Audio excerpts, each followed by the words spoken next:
Most Bitcoin holders don't lose money because the market crashes. They lose money in the final hours before it stops crashing. This zone has a name among analysts who study holder behavior, and it has appeared before Bitcoin's last two major recoveries, the ones in 2018 and 2022. The current data is starting to trace the same shape. What we are going to break down is the exact psychological trigger that flips a disciplined long-term holder into a panic seller within hours. And then we're going to show you the one signal institutional buyers wait for before they step back in, the signal that almost always appears right after retail gives up. Here's what makes this specific moment worth 45 seconds of your attention. As of mid-July, Bitcoin is trading near $65,300, still roughly 48% below its October 2025 all-time high of $126,198 after briefly breaking below its 200-week moving average near $57,000 and reclaiming it on the bounce. On-chain analysts have a real name for this phase, a capitulation regime, sometimes described as a transition area once it starts resolving.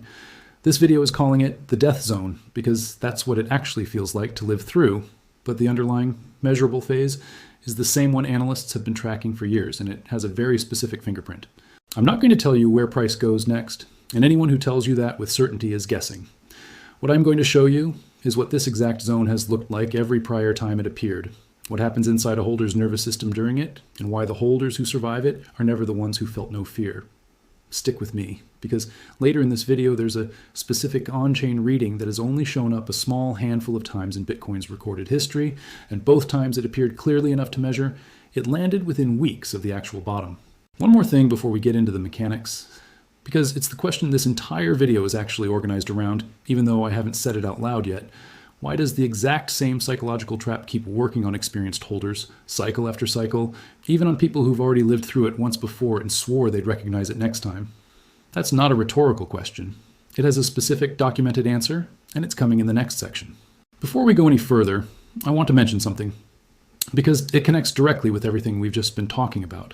A lot of Bitcoin holders genuinely believe in the long-term thesis. They understand the scarcity, the on-chain signals, why a stretch like this one matters. But when a real death zone actually arrives and fear takes over, belief alone has never been enough to protect anyone, and that's exactly the gap the rest of this video is about to walk through.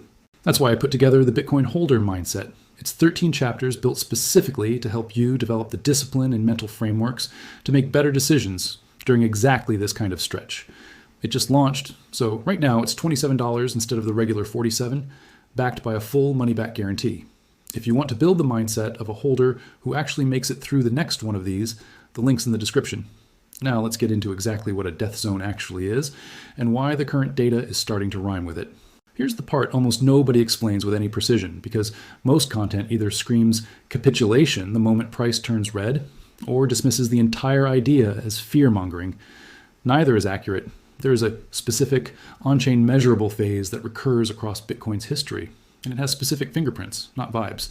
On June 5th of this year, according to reporting from Yahoo Finance and CoinSpeaker, Bitcoin's highest conviction holders realized approximately $2.4 billion in aggregate losses over a single 48-hour window as spot price breached the short-term holder realized price, a level on-chain analysts treat as the final structural support inside an intact bull market. That breach landed alongside a fear and greed index reading of 12 out of 100. Territory last seen during the COVID-19 crash and the November 2022 FTX collapse.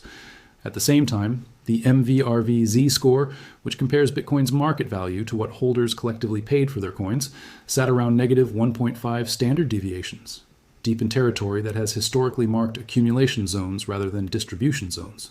Layer on top of that, a separate, purely technical signal. Bitcoin's death cross, where a shorter moving average slips below a longer one.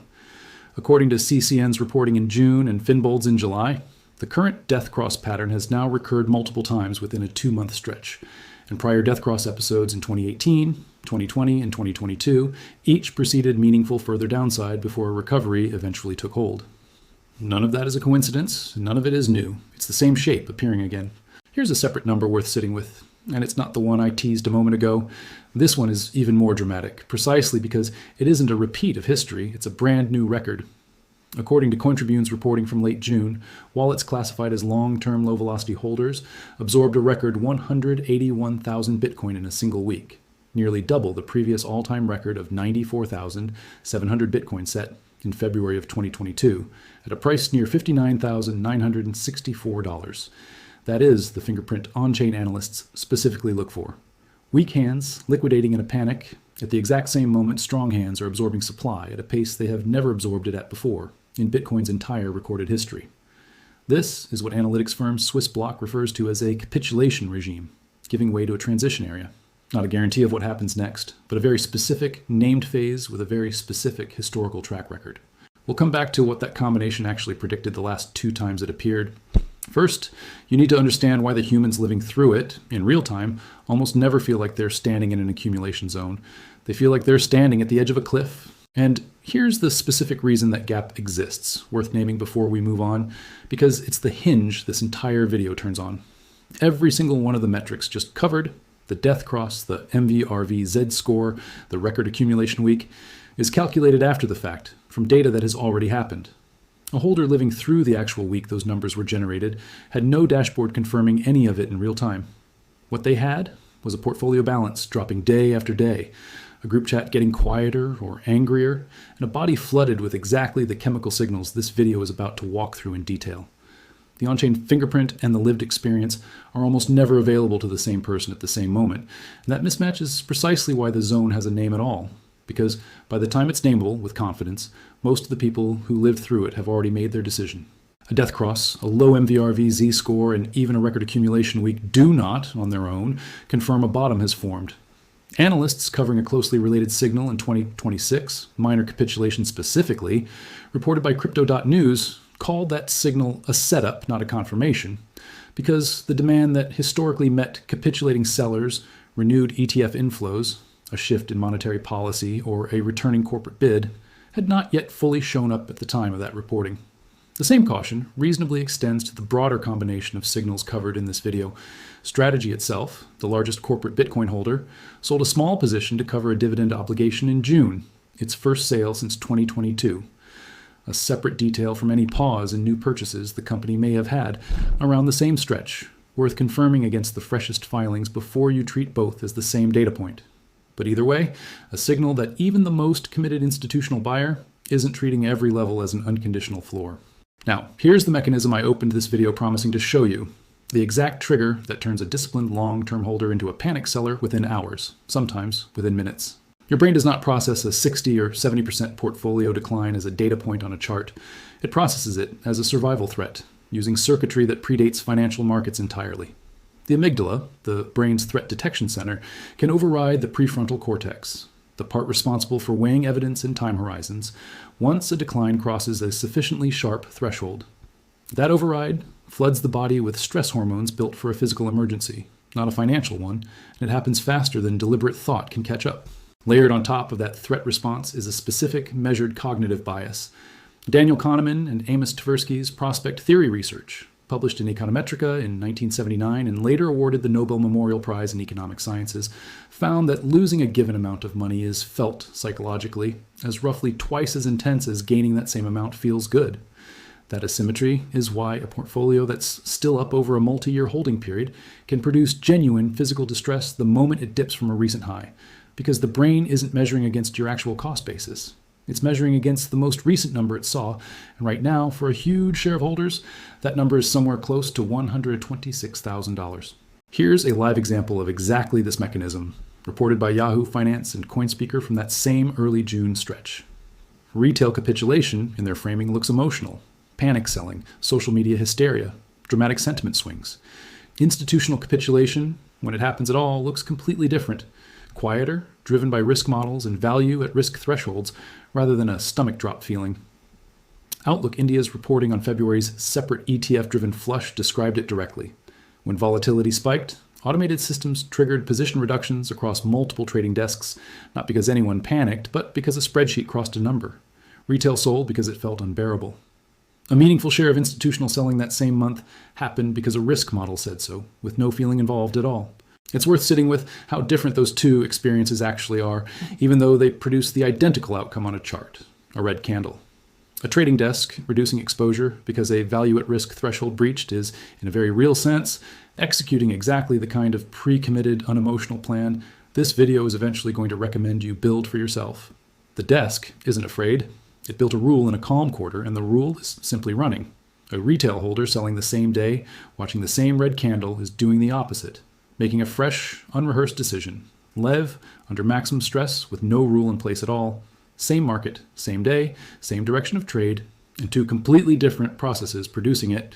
That distinction matters more than almost anything else in this video. The mechanism that ends a retail holder's position is not primarily bad math. It's an unmanaged nervous system meeting an asset that was never designed with that nervous system in mind. And this is the direct answer to the question I left open a few minutes ago. Why the same trap keeps working on holders who have already lived through it once and swore they'd see it coming next time. Surviving one death zone does not inoculate a nervous system against the next one, because the amygdala doesn't update its threat model based on a prior good outcome the way the rational storytelling part of your brain does. A holder who held through 2018 can still have the exact same physiological alarm response in 2022, because the body isn't running on the memory, I held last time and it worked out. It's running on the immediate present tense reading of threat, every single time, freshly, as if the prior cycle never happened at all. Experience helps the story you tell yourself afterward. It does very little on its own to change the reaction in the actual moment. And there's one more layer to this you need to hear before we get to the signal I promised you, because it explains something that otherwise looks completely irrational. Willpower does not fix this. Willpower is a finite resource, and it depletes fastest under exactly the conditions a death zone creates. Sleep disruption, nonstop negative headlines, and a body already flooded with stress hormones. Telling a holder to simply be braver the next time price breaches a key support level is asking them to win a fight with a stacked deck, using the one resource a crash is most efficient at draining. It helps to walk through the actual sequence rather than treat it as an abstract concept, because the speed of it is the entire problem. A holder opens an app during a genuinely bad stretch, sees a portfolio down sharply from where it sat a month earlier, and within a fraction of a second, before any conscious, deliberate thought has had time to form, the amygdala has already begun flooding the body with cortisol and adrenaline, the same chemical response that would fire if a physical predator had just stepped into view. Attention narrows toward the red number on the screen and away from anything resembling the original multi-year thesis. By the time the slower, more deliberate prefrontal cortex catches up and attempts to reassert control, the body is already primed for one specific action. Escape the source of the alarm immediately. Selling isn't experienced in that exact moment as a financial decision at all. It's experienced as pulling a hand off a hot stove, and it produces the same immediate physical sense of relief, regardless of what the on-chain data happened to say that same week. Naming the mechanism does not disable it. Plenty of people who can recite Kahneman and Tversky's findings from memory have still sold into exactly this kind of stretch, because knowing a bias exists intellectually and neutralizing it with your own money on the line in real time are two very different skills. Awareness is necessary. On its own, it has never been sufficient. Let me pause here for a second, because this is exactly where most holders underestimate the problem. Knowing that a bias like this exists is one thing. Having an actual system that holds up the moment that bias kicks in at full strength is something completely different. And that's precisely what the Bitcoin holder mindset was built for. Inside, I walk through the specific psychological traps that cause holders to panic, chase FOMO, and abandon a plan at the worst possible moment. Along with practical exercises you can run before the next death zone actually arrives. It's still $27 during the launch, $47 after. Same full guarantee either way. The link's below if you want to check it out. Now let's get to the signal I've been promising you. What happened, on-chain, the last 2 times this exact shape appeared. Here it is, the specific reading I promised you earlier, the one that's only shown up a small handful of times in Bitcoin's recorded history, clearly enough to measure. Before the number itself, it's worth explaining exactly what this metric actually tracks, because the specificity is what makes it useful rather than just another scary-sounding acronym. Long-term holder SOPR, a metric that measures whether coins moving on-chain are being sold at a profit or a loss, fell to approximately 0.8 at the December 2018 cycle bottom, and to approximately 0.67 at the November 2022 cycle bottom. A reading below 1 means even the market's most conviction-driven, longest-held coins are moving at a loss. Not day traders, not tourists, but the specific cohort that had already survived one or more previous drawdowns before finally capitulating. Both of those readings arrived within weeks of the actual price bottom in their respective cycles. Now, here's what's happening in 2026, and why it's worth watching closely rather than either dismissing it or panicking over it. Glassnode data reported by BN Crypto in early July shows 10.83 million Bitcoin currently held at an unrealized loss, alongside $8.475 billion in net Bitcoin ETF outflows since early May. That's the retail and mid-tier capitulation side of the picture. On the other side, the same record 181,000 Bitcoin accumulation week covered in Section 1 is the institutional and long-term holder absorption side of the exact same picture, happening at the exact same time. This is what analysts mean when they say the signal they wait for isn't a price level at all. It's a specific divergence, a cohort of coins moving at a steep loss. At the exact moment, a separate low-velocity cohort is absorbing supply faster than at any point in Bitcoin's recorded history. According to CoinStat's market analysis from the middle of July, the picture had already begun shifting by then, described as a move from extreme fear and liquidation pressure to fragile stabilization, including a reversal in institutional ETF flows on the 15th of July specifically. The same analysis is careful to add the other side of that coin. The prior 30 days had still shown net outflows on 21 of 30 days, with more than $430 million pulled out in a single day at one point. Fragile is the operative word in both directions. Nobody serious is calling this confirmed. What's being described is a phase, not a certainty. Benjamin Cowen's Bitcoin Cycle memo for July frames the honest, uncomfortable version of this directly. Bitcoin reclaimed its 200-week moving average near $65,300 after a low near $57,000, still roughly 48% below the October peak. But the memo argues the reclaim settles less than it appears to, because the on-chain reset remains incomplete relative to prior cycle bottoms. Separately, some industry research aggregating multiple on-chain firms has pointed to a fourth quarter 2026 window as a candidate bottoming period, though that specific timeline should be treated as one estimate among several rather than a settled date, and it's worth checking against the freshest available research before you take it as current. Here's the open loop I want to leave sitting with you for the next few minutes, because it's the honest, uncomfortable heart of this entire video.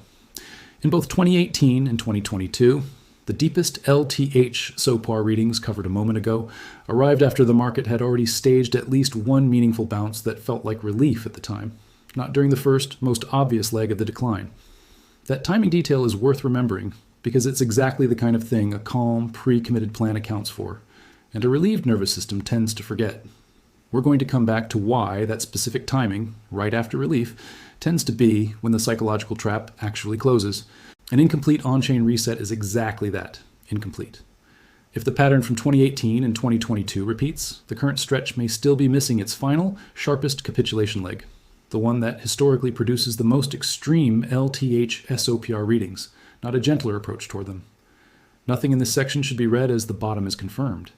It should be read as the fingerprints that have preceded past bottoms are starting to appear, which is a meaningfully different and far more honest claim.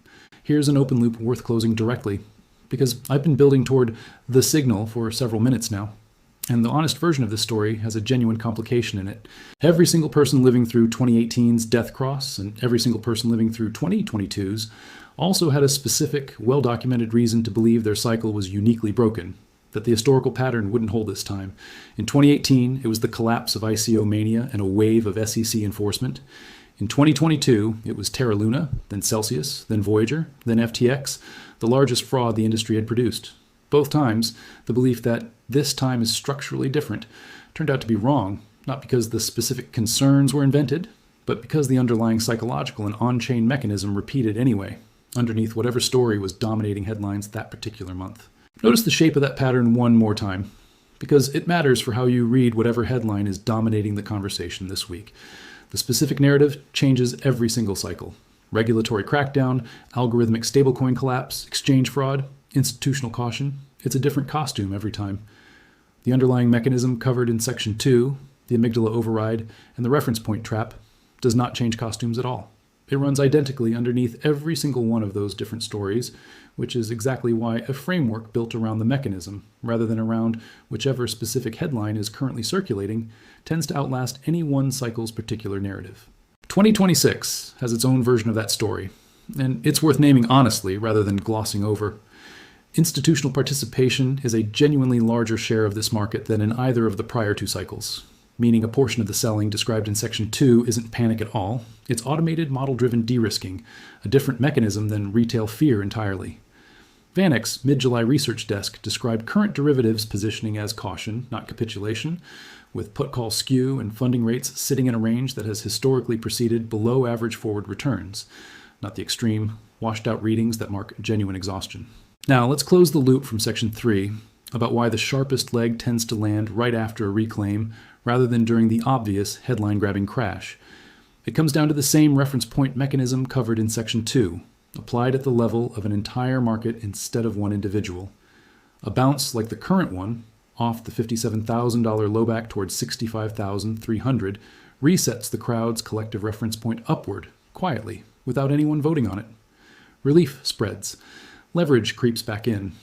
And when the next leg down arrives, if it arrives, it isn't measured against the original, already painful low. It's measured against the recent hopeful bounce, which means it gets processed psychologically as a fresh and unexpected betrayal rather than a continuation of something already understood. This is the mechanism this video's framework would predict. Holders who survived a first leg down are, if anything, more exposed to a second one, precisely because the first leg already taught their nervous system to expect relief at this point, not another leg lower. That's the honest complication. It's entirely possible the specific combination covered in Section 3 is an early stage signal in a longer, more institutionally driven process than either 2018 or 2022, one that resolves on a slower calendar than retail impatience wants it to. Nothing about a larger institutional footprint guarantees a gentler outcome. Institutional de-risking, driven by models rather than emotion, can still produce a sharper, faster decline than retail panic alone, precisely because model-driven selling doesn't hesitate, doesn't second-guess, and doesn't stop for a headline that might change sentiment tomorrow. A market with more institutional participation is not automatically a safer market. It is a market with a different, and not necessarily smaller, failure mode. Pull every thread from this video together, and a specific, learnable pattern emerges, one that has nothing to do with predicting exactly when the fourth quarter window analysts are watching actually arrives. Holders who survived both the 2018 and 2022 death zones tended to measure their thesis against the same multi-year time frame they used to justify the original purchase, refusing to let a 2-week price move overturn a 5 to 10-year thesis. They tended to treat stress events, a death cross, an ETF outflow streak, a scary headline about institutional caution, as evidence about how the system behaves under pressure rather than automatic proof the thesis had failed. And they tended to focus entirely on what was actually inside their control: position size, information diet, and their own behavior, rather than the price itself, which was never controllable by anyone holding it. There's a specific habit that separated these two groups more reliably than almost anything else, and it's worth naming directly because it's so simple it sounds unimpressive until you see it in action. Survivors of the last 2 death zones tended to have already decided, in writing, before the drawdown started, what specific on-chain or price condition would actually change their mind, as opposed to what price movement alone would. That distinction, a predefined condition versus a raw feeling, is the entire difference between a decision made by a calm version of yourself weeks earlier and a decision made by an amygdala mid-crisis. The people who lost everything in 2018 and 2022 were rarely short on information. They were short on a plan they'd actually written down before they needed it.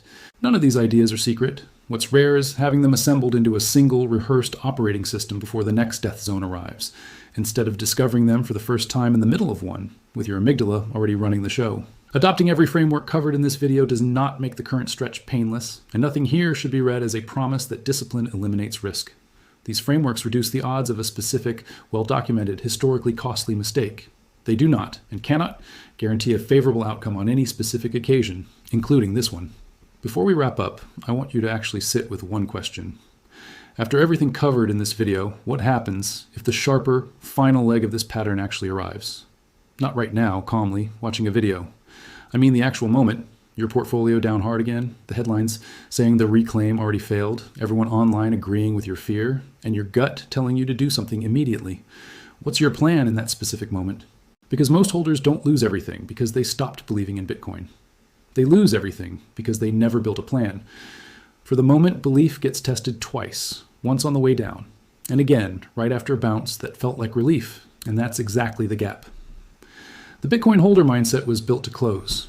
This isn't another prediction guide, and it's not about calling the bottom. It's about preparing your mind before the market tests it again. Inside, you'll get the actual mechanism behind panic selling. The reference point trap, explained through Kahneman and Tversky's Nobel-winning research. A dedicated chapter for anyone who has already sold in a past panic and needs to rebuild without carrying the shame into the next decision. A full historical review of Bitcoin's major cycles, and the complete pre-commitment system this video has walked through. Position sizing built around an honest sleep test, a media diet framework so headlines about caution, not capitulation, stop making your decisions for you, and a closing identity framework so the discipline holds even after the motivation from watching this video fades. On top of all 13 chapters, you get the full Holder's Toolkit, the 10 biggest mistakes, the 10 most important mindset shifts, the 10 most actionable frameworks, and a complete master checklist you can pull out the next time a death cross or an ETF outflow streak starts making headlines again. Because the real cost was never $27. The real cost is the one emotional decision you make the next time this pattern plays out. Selling right, as the on-chain data says you should be holding hardest and watching Bitcoin move on without you, while knowing deep down you had the information the whole time and just didn't have a plan. The regular price of the Bitcoin holder mindset is $47. Right now, during the launch, it's $27, and there's no risk in trying it. If it doesn't leave you with a clearer, calmer, more pre-committed way to handle whatever this turns out to be, you get your money back, no questions asked. The link's in the description and pinned in the comments. For less than the cost of a nice dinner, you can build the mindset that protects decisions worth considerably more than that. Bitcoin is currently sitting inside a stretch that on-chain data is beginning to resemble the shape of the 2018 and 2022 death zones. A death cross recurring across recent months, an MVRV Z-score near historically undervalued territory, a record single-week accumulation of 181,000 Bitcoin by long-term holders, and a fear and greed index reading that touched territory last seen during COVID and FTX. None of that confirms a bottom. All of it matches the fingerprint that preceded the last two. The mechanism that ends most holders' positions during exactly this kind of stretch isn't bad math. It's an amygdala-driven threat response layered with a documented roughly 2-to-1 loss aversion bias. And it's visible directly on-chain through metrics like long-term holder SOPR falling below 1 at both prior bottoms. Willpower doesn't solve it because willpower depletes fastest under exactly the conditions this stretch creates. And surviving a prior death zone does not inoculate you against the next one because the body doesn't learn from the story the way the mind does. A written plan built in advance is what closes the gap. The same plan this video is walked through, and the Bitcoin holder mindset assembles into one system. Nothing in this video or in the book it points to should be read as a guarantee that the current stretch resolves the way 2018 and 2022 did. Some industry research points to a fourth quarter 2026 window as a candidate bottoming period, but that specific estimate is not a settled consensus and deserves to be checked against the most current available research rather than taken at face value. And the on-chain reset remains explicitly incomplete by the account of researchers actively tracking it. A larger institutional share of this market changes the mechanism of potential further downside without necessarily softening it. A pre-committed plan reduces the odds of a specific, well-documented mistake. It does not eliminate risk, and it does not guarantee this cycle behaves like the prior two. Most Bitcoin holders don't lose everything because the market crashes. They lose it in the specific final stretch before the crash stops, the exact zone covered in this video, because a predictable psychological mechanism took over.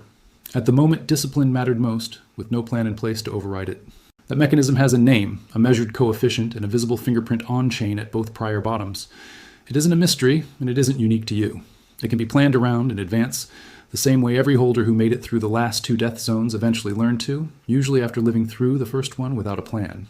Drop a comment telling me honestly whether you were holding through the 2018 or 2022 death zone and whether you kept your position or sold. No judgment either way. The entire point of this video is that the mechanism is universal, not a personal failing. If this changed how you're thinking about the current stretch, send it to the one holder you know who's currently checking the price every hour without a plan for what happens next. Every death zone in Bitcoin's history has produced the same split. One group feels the exact same fear everyone else feels, checks it against a plan built long before the zone arrived, and holds. The other group feels the same fear, has no plan waiting for it, and lets the fear decide instead, usually right before the on-chain data says they should have been holding hardest. Whether this specific stretch resolves in the fourth quarter, later, or on some different timeline entirely, the only question that has ever actually mattered is which group a given holder belonged to when it counted. See you in the next one.